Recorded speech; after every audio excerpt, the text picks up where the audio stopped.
Ladies and gentlemen, you're now listening to Defend and Protect. Defend and Protect. Defend and Protect. Defend and Protect. Defend and Protect. Defend and Protect. Defend and Protect. Defend and Protect. Shield Squad. Turn your radio up.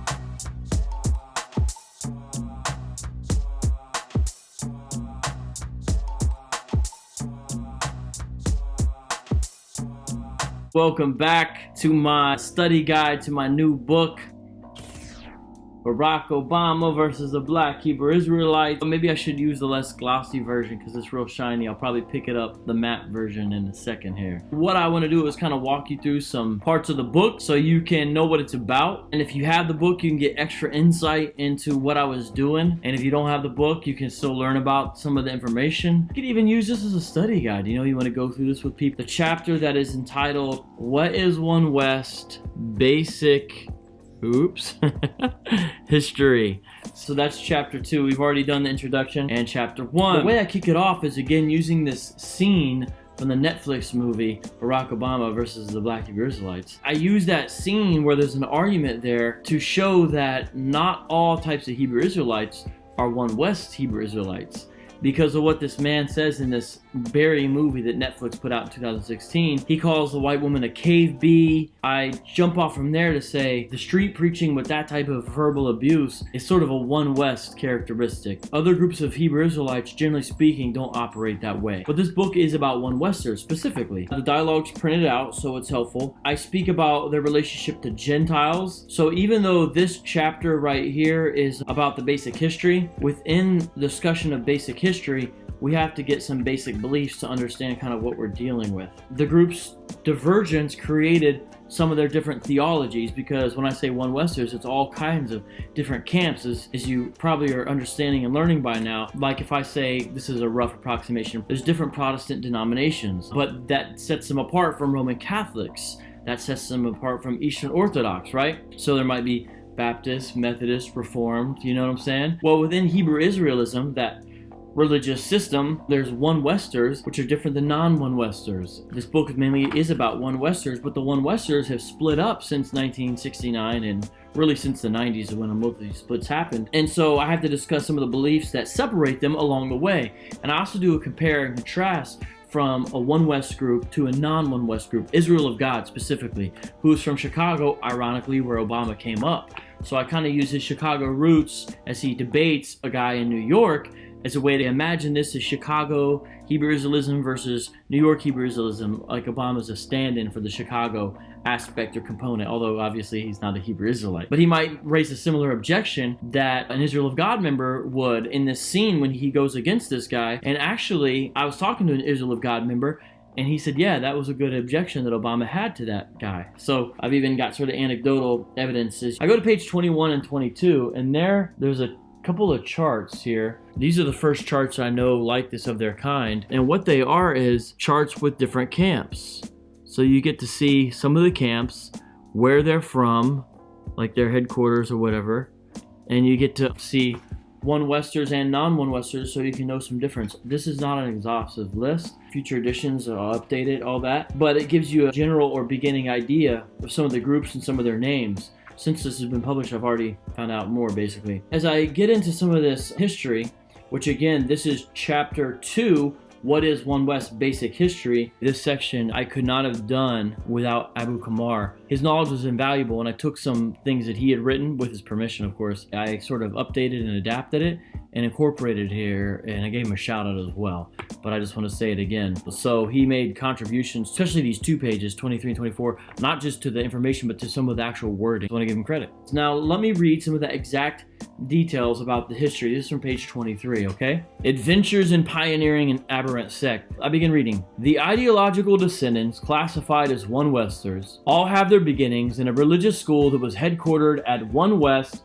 125th Street in Harlem. The school began in 1969. It was originally called the Israelite School of Torah and located on 5th Avenue in Harlem. The school was run by a man named Abba Bivens. Later, it would be led by a group of leaders called the Seven Heads. It is said that Bivens was first told he was an Israelite by an ex-slave in the South. Bivens relocated to New York and joined the Commandment Keepers under Chief Rabbi Wentworth Arthur Matthews. Eventually, Bivens rejected the Old Testament-only teaching and broke away from the black Jewish congregation. In 1969, Bivens began the aforementioned Israelite School of Torah. He was later considered to be John the Baptist reincarnate by his followers. It is said that the ceremonial practices of the school originated from the late Elder Yaquab, Peter Sherrod is his real name, who was rumored to have acquired these teachings from the late Abba Bivens and the late W.A. Matthews in the 1960s. Bivens was murdered by some Muslim men he debated in Newark, New Jersey. Three of his students are Masha, Yaquab, and Ariel, the top three chief head priests who was in this school. The school fell apart, of course, because Bivens was killed.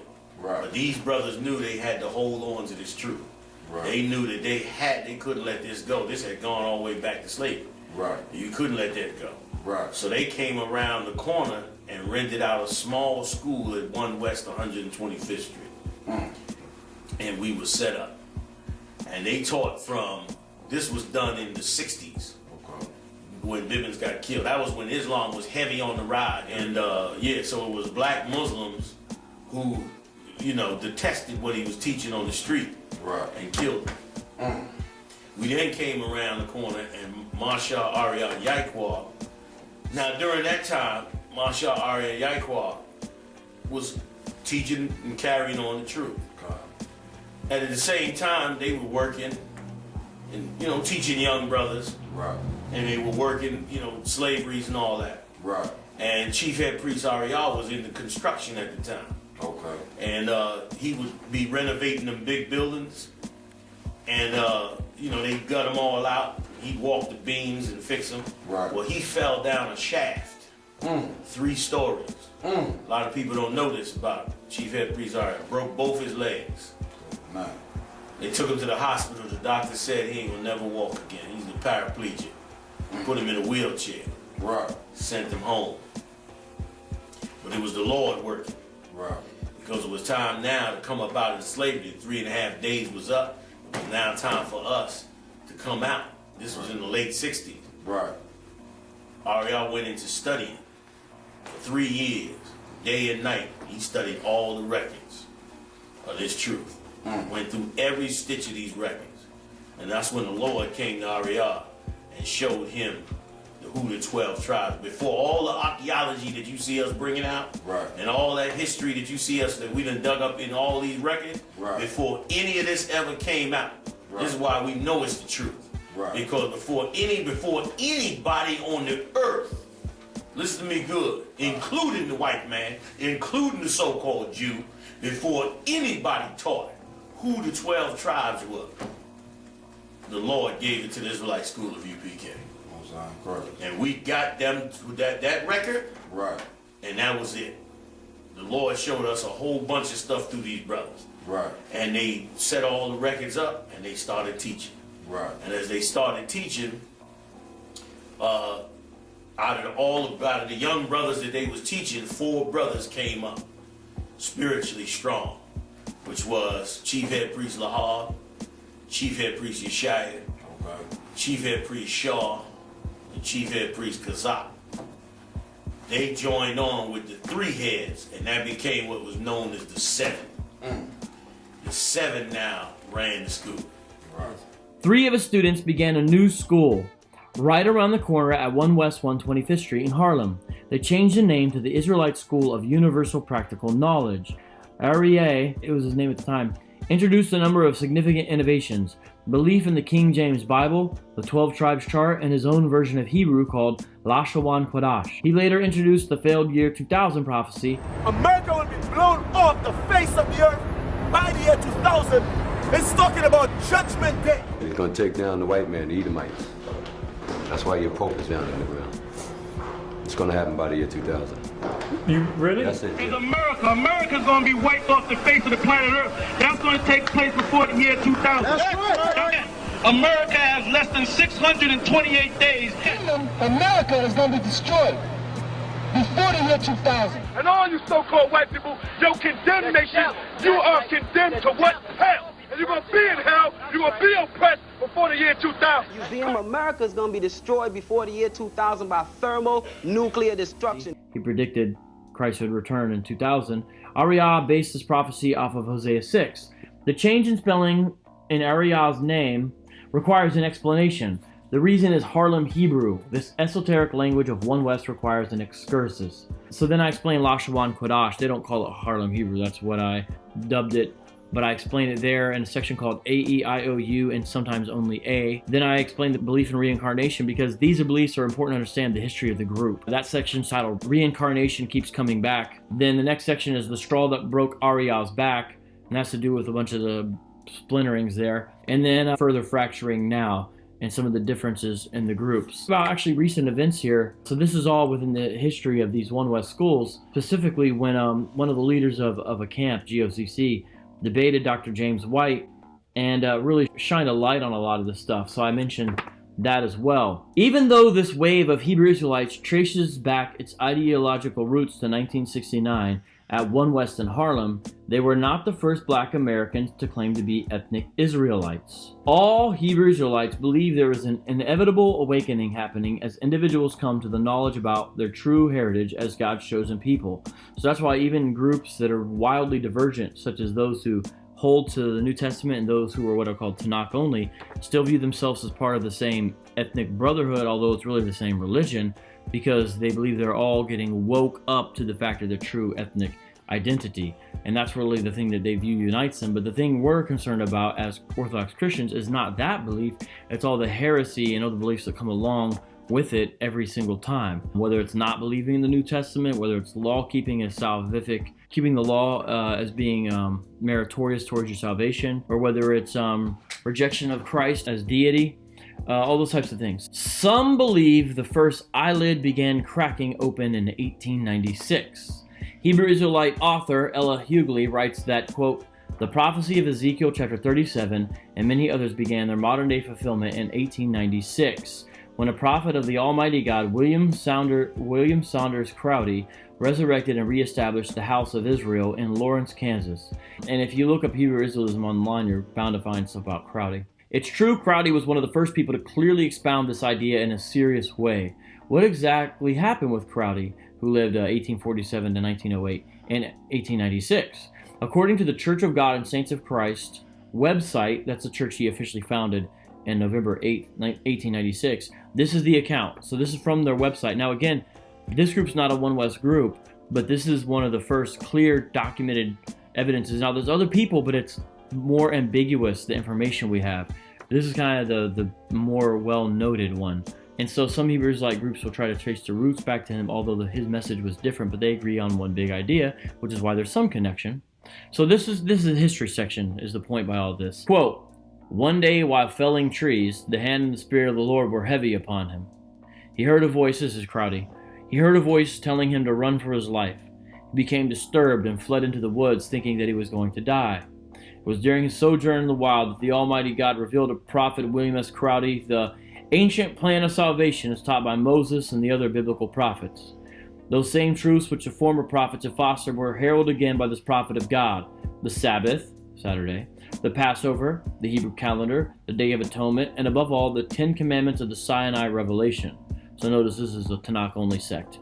"As he strove to reestablish his doctrine and gather the lost sheep of the house of Israel," Matthew 10:6, "he met with much opposition from some of his listeners and from some of the civil authorities. While preaching in the streets, he was arrested 22 times. However, he continued the mission on which he had been sent." So that's from their website there. Now, I'm no longer quoting. Hughley and others like her believe the work of awakening Israelites to their true heritage began in 1896 with Crowley and continues to this day.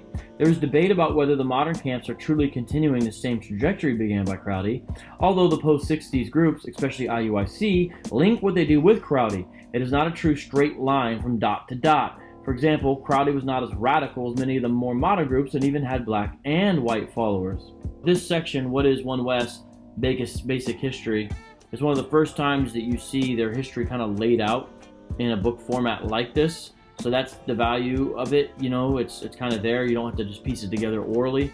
And it runs from pages 15, and if you count the endnotes, to about pages 32. So I'm going to read these last two paragraphs here. just to give you an idea, and then we're going to be done with this section of it. One informed commentator, Sarsharat Masenyahu, believes Crowley would be appalled by these attempts to link him with the current manifestation of Hebrew Israelism. A visit to the IUIC website shows they are clearly trying to link themselves to Crowley's work, but some people who identify as Hebrew Israelites disagree strongly. This is the guy I just mentioned, and I'm about to quote him. Here's what he says. I noticed in the last 2 years that they have been creating charts in which they trace themselves back to Crowley. Crowley's group disavows everything that they're about because Crowley's first followers, as an ex-slave who maintained this tradition, his first followers were actually white, so he's diametrically opposed to everything they stand for, end quote. And I'm going to talk about some of the other Hebrew Israelite groups who are not One West. I bring them up just as a point of comparison and contrasting, and to show there's some shared history, but these are not One West groups, and it's notated again in the book. Another early movement within Hebrew Israelism includes Warren Roberson, who founded the Temple of the Gospel of the Kingdom in Virginia in 1900. In 1917, Roberson moved the headquarters to Harlem. In 1917, F.S. Cherry established the Church of God in Philadelphia. It is said Cherry's doctrine was influenced by both Crowley and Roberson. In 1919, Wentworth Matthews founded the Commandment Keepers in Harlem. In 1930, Arnold Josiah Ford established the Beth Benai Abraham Congregation, and this was incorporated into the Commandment Keepers Congregation. Now later on, you see that the One Westers came out of the Commandment Keepers Congregation. You see how their history is directly tied with their beliefs, but in the next section is where I get deeper into the actual beliefs. It's called What is One West? Basic Beliefs. And that, of course, is chapter 3. So we'll do that next time. I'll see you guys then. At One West, 125th Street, greatest place on the face of this earth. The place of places, brother. If I could go back now, if I knew what I knew now, I'd take a piece of one of them walls with me. I took it out there. But anyway. Right.